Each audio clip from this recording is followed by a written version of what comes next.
Okay, thank you. I hope you can hear me. Welcome to everybody, especially to our distinguished guests.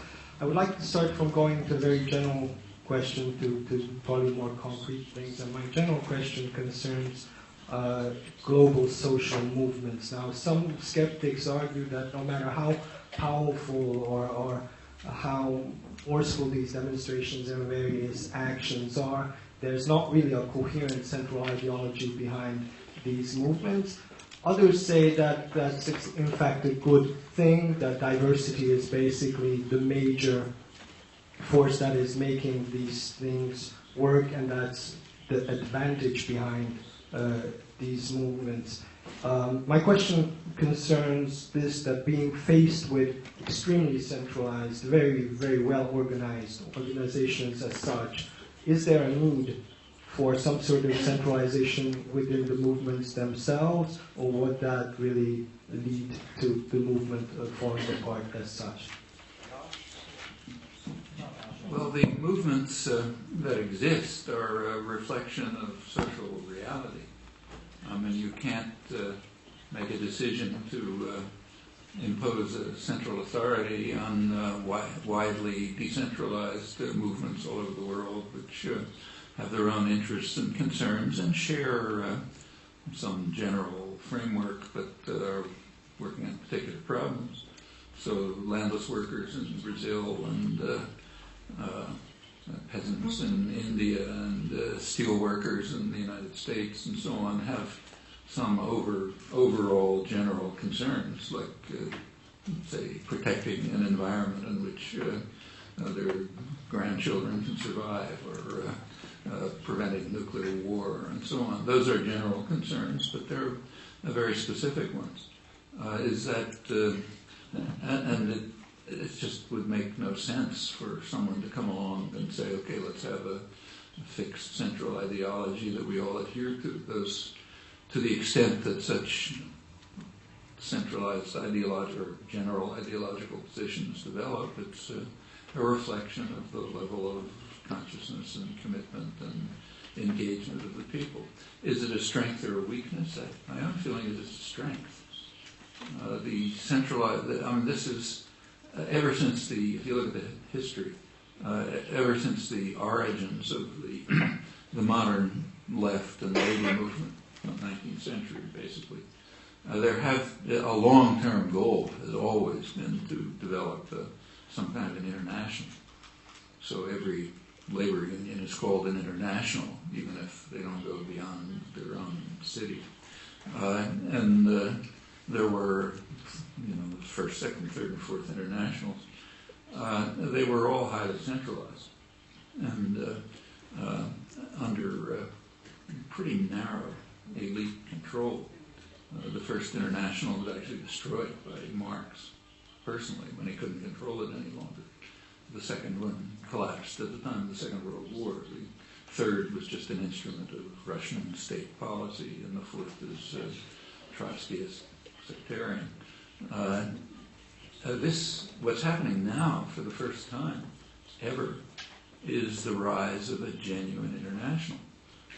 If you look at the groups that come together, say, in the World Social Forum, they represent a variety of people of a kind just unimagined by the first four internationals. In fact, the reason they meet in the South, first Brazil and then India, is because that's where they arose. They arose in southern, what's called the South, the Third World. And the North, the rich countries, became involved later on. And there's a tremendous diversity of people, walks of life, men and women,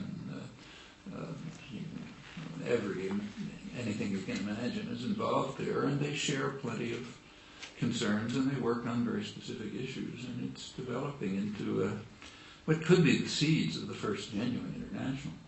But then it is, where such social movements will go, of course, you can't predict. One of the best things about the World Social Forum, more than its annual meetings, is that it has spawned lots of regional social forums. Regional, local, some of them small towns have their own social forums, and they adapt the general concerns to what their own particular live interests are. It can be rather local. And then it sort of feeds back into the general system. In fact, the World Social Forum itself meets alongside of other international meetings. So the last one I went to happened to be in Porto Alegre last year. But when I got off the airplane, I didn't go to the World Social Forum. I went to the Via Campesina international meeting. That's the International Peasant Association, which was meeting in parallel with the World Social Forum, but not really part of it. The international peasant organizations, which peasants are, after all, a large majority of the world's population, they have their own problems, and they were working on them. And there was some interaction with the World Social Forum. It's friendly and so on, but separate. And that's a healthy sign. I mean, it's a sign that people are dedicated to working on the real problems for them, not mouthing some ideology they learned somewhere, but also interacting with one another at whatever level is productive. So I personally, I think it's a healthy sign. But whether you think it's healthy or unhealthy, you can't decide to change it from outside. I mean, it does reflect the social reality of popular activism and protest, which is very, very widespread, probably more than ever in history, but extremely disorganized. Take, say, the United States. The level of activism in the United States is beyond anything in my lifetime, at least. On the other hand, if you take the city where I live, Boston, people in one part of the town don't know that somebody in the other part of the town is working on the same issues. In fact, one of the reasons for, I spend a lot of my time just going around giving talks, and one of the main reasons for the talks is just to bring people together who wouldn't know each other otherwise, even if they're nearby and have similar interests and so on. It's a very atomized society. Much of the world is like that.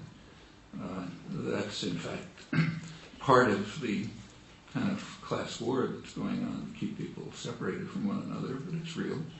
And it has its strengths and its weaknesses, but you can't wish it out of existence.